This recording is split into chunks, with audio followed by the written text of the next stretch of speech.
Hello, everyone, and welcome to the ALEC 50th annual meeting. We're coming to you from Orlando, Florida.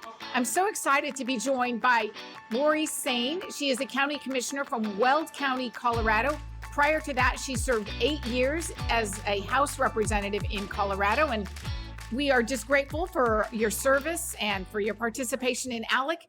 And the big news right now in Colorado is TABOR. Tell me what is happening. And first of all, for people who don't know what TABOR is, what is TABOR?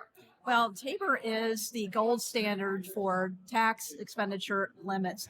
And what that basically means is the ultimate limited government tool for any kind of state, any kind of local government. And basically what it does, and you and I both know that politicians aren't really good at restraining themselves when it comes to spending, right? And we've seen in those states where they've taken away their fiscal restraints, what tends to happen? Government tends to grow bigger than the private sector. They also tend to do something like rewarding their friends and punishing their enemies, both in government and outside of government. Yeah. And obviously that does not increase freedom or prosperity for the people that we represent. So when you look at TABOR over the years, TABOR's returned billions back to the taxpayer. And it does that by, it's very clever. It's a little longer than this, but if I were to distill it down to two things, limits revenue spending to population plus inflation.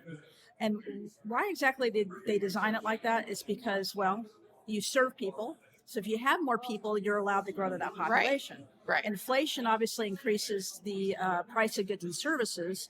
So you'd want the government to grow at that rate. So basically what it's doing is it's really setting up government to grow about at the pace of the private sector. So it's been very successful. So of course, bureaucrats hate it. And they've been trying to destroy TABOR for years, and those attacks have been ramping up, especially tax and spenders really hate it when they see checks going back out to the people in the form of refunds, because they think it's their money and they know best how to spend it rather than families spending it. So we've seen those attacks ramp up, and so why now? Why are they? I mean, they've been trying to dismantle this for 30 years. I mean, what's happening now that is different? Well, what's happening now that's different is I'm going to blame California a little bit. They actually had something like TABOR called the GAN limit. Okay. And some of the same tactics that they used to destroy the GAN limit, they're using to destroy TABOR now, just piece at a time, They are taking taxes and calling them fees, or they're doing tax credits to their friends. So it reduces the amount of the revenue. So they have to give so much back to taxpayers. So some of the same tricks, some of the same special interest groups, transportation, education.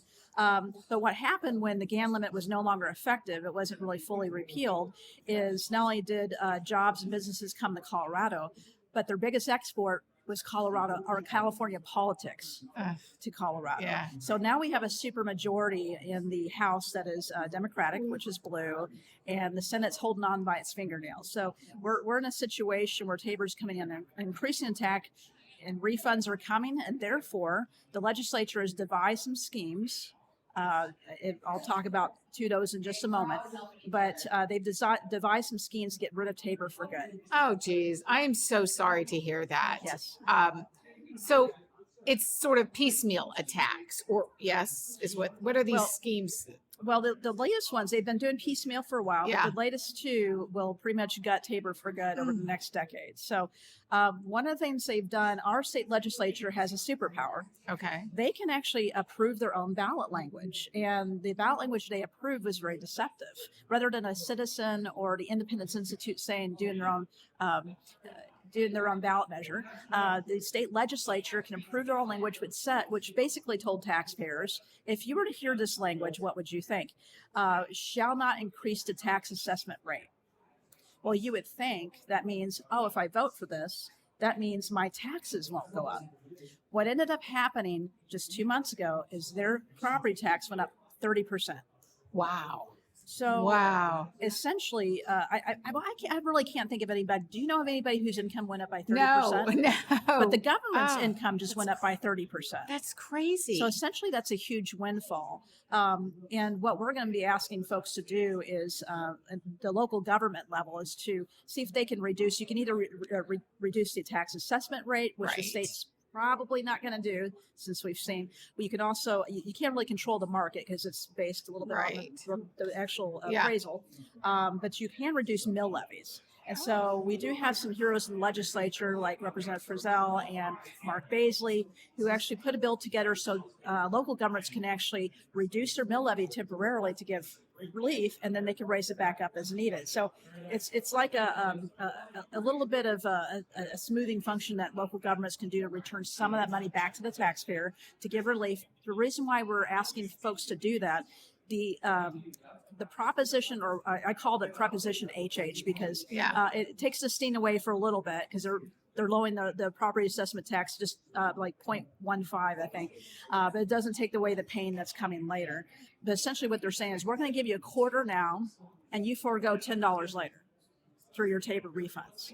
So they're essentially setting up, we're going to give you a little bit of your property taxes back because we got rid of something called Gallagher. Right. Amendment B, which actually kept those property tax rates from raising up 30%. Right. So they created the problem. Now they're trying to solve the problem, but they're duping the taxpayers by essentially taking away TABOR. So I love what you said there about there is an opportunity for the local governments at the county level to get involved municipal here. Level, and every taxing district that you see on your tax bill in Colorado. I love that, because that actually segues nicely into ACE, which is the American County and City Exchange. Right. And that is an organization that it's a part of ALEC that focuses on the city and the county governments, which you now are the national chair or co-chair? Yes, national co-chair. And so a lot of times we've seen, especially on the other side, they've been a little bit better at doing this, but building their bench from the city and town councils and your county commissioners. Yeah. And so we've got a lot of Republicans in those positions. Right. But they're not receiving the product of freedom. Yeah. When they go to some of these other conferences, I won't name names, but they're not receiving the same kind of limited government, free markets, federalism message that ALEC has provided. Yeah. So therefore, a great guy named John Russell and Andrew Cushing have really been pushing this concept of bringing that to local governments, bringing ALEC to local governments. So we're calling it the American City County Exchange. Okay. Yes. American. Oh, so did I call it American City County exactly Exchange? Right. Yeah. Well, I want to thank you for your leadership there, and obviously for what you're doing in Colorado to help save taxpayers' pockets and their pocketbook.